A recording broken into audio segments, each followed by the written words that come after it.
Frédéric Beaumont, bonjour. Bonjour. Vous êtes directeur du CESEM, du groupe Neoma Business School. CESEM, un vieux programme du groupe. Quelle est sa particularité? Alors c'est vrai que c'est un vieux programme, mais dynamique. C'est vrai qu'il a plus de 45 ans d'existence.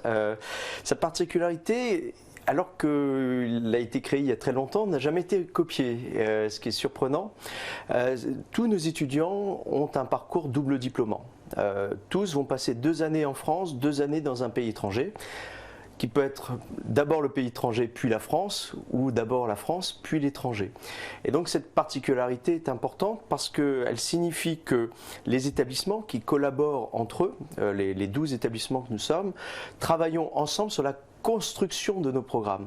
Et donc le programme qui est offert au CESEM est le même sur ces 2 premières années que le programme qui est offert chez nos amis allemands à l'ESB Reutlingen, ou chez nos amis de Northeastern à Boston, ou chez nos amis de l'ICAD en Espagne. On a cette co-construction, ce copilotage de nos programmes. Donc tous les directeurs se voient 2 fois par an pour faire évoluer nos programmes. Et donc ce sont des programmes qui, du coup, ont une vraie cohérence entre eux. Et donc il y a un vrai tuilage, ce qui permet ces doubles expériences de nos étudiants, parce qu'on sait où ils en sont dans leur formation lorsqu'on s'échange nos étudiants. Ça veut dire qu'on choisit un parcours franco... américain, franco-canadien, franco-brésilien, franco-chinois, au moment du concours. C'est-à-dire au moment où l'étudiant postule sur le concours CESAM, il détermine sur quel programme il veut aller. Et ça, c'est une caractéristique forte qui oblige, c'est vrai, le candidat au moment où il reçoit ses résultats de concours, puisqu'en réalité, il postule à plusieurs programmes du CESEM au moment où il candidate dans le cadre du concours CESAM. Mais au moment où il reçoit ses résultats, au mois de juin, à lui de déterminer, parmi les programmes dans lesquels il est admis, lequel il veut suivre. Et là, son parcours est fléché, il est tracé. Il sait que s'il est admis sur le programme franco-canadien, il ira étudier 2 années au Canada. Ça a un avantage très très fort, c'est que du coup au CESEM il y a une ambiance entre les étudiants de collaboration. Il y a eu la compétition, le temps de la compétition pendant le concours. Et après, c'est fini ce temps de la compétition. Après, c'est le temps du travail ensemble, partage ensemble. Les étudiants savent qu'ils vont vivre pendant 2 ans une expérience à l'étranger, exigeante, dans des partenaires exigeants, qui sont toujours des partenaires de tout premier plan dans leur pays respectif. Donc ça va être difficile. Et comme les étudiants ont conscience de cela, eh bien, ils travaillent ensemble sur ces objectifs, parce que plus forts ils sont grâce à cette réunion. Qu'apprend-on au CESEM? Les fondamentaux du management?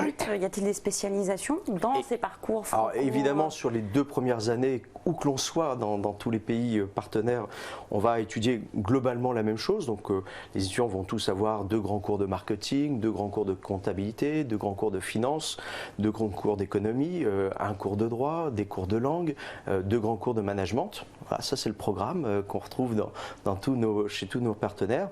Quand on bascule sur le 2e cycle, évidemment, on va être plus sur une approche stratégique de l'entreprise et la possibilité de se spécialiser. Et donc, d'un partenaire à l'autre, les spécialisations ne sont pas exactement les mêmes cette fois-ci, mais on va trouver les grandes spécialisations de finance, d'audit, de marketing, supply chain management, entrepreneuriat, ressources humaines, management des ressources humaines. Voilà, ça c'est les grandes familles qu'on va retrouver peu ou prou chez l'ensemble de nos partenaires, y compris chez nous. Au final, ils débutent leur carrière essentiellement à l'étranger ou poursuivent leurs études? Les deux. Les étudiants qui terminent leur cursus par un programme à l'étranger, donc on fait le choix de finir par l'étranger, quand ils sont dans des pays anglo-saxons, finalement se disent je suis bien préparé. Le 2e stage que j'ai fait dans le pays me montre que les entreprises me réclament sur des postes intéressants et donc transforment par l'emploi. Les étudiants qui terminent par la France, dans un marché plus franco-français dans sa dimension, sont plutôt dans une poursuite d'études. C'est un programme que l'on intègre par le concours Sésame. Que faut-il savoir? Quels sont les conseils que vous donneriez aux candidats qui briquent ce concours? Le Sésame est très sélectif. Donc, pour réussir le concours, il faut se préparer très fort. Ça, c'est un conseil important. Il n'y a pas besoin d'être forcément un élève brillant de terminale pour réussir le concours. Mais ce qui est certain, c'est qu'il faut être très bien préparé au concours. Donc, ce que je donne comme conseil aux candidats aujourd'hui, c'est de se préparer très fort sur l'ensemble des disciplines pour les écrits, et quand ils viennent à l'oral, lorsqu'ils viennent exprimer leur motivation, qu'ils soient eux-mêmes.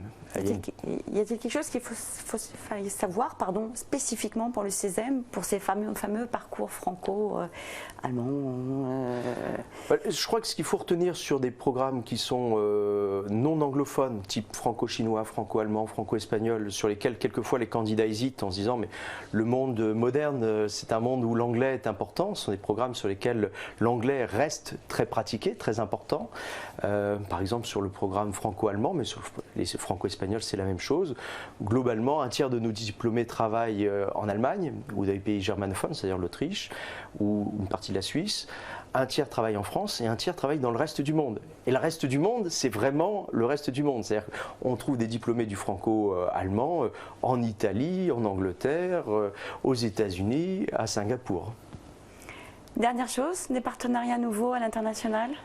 Oui, on vient de rentrer un nouveau partenaire, le Brésil, FGV Sao Paulo, qui est le leader sur son marché, et d'autres partenaires sont en vue, en cours de signature, en Amérique du Nord, États-Unis, Canada, et il y en aura d'autres en Asie à suivre. Donc du dynamisme. Frédéric Beaumont, merci. Merci.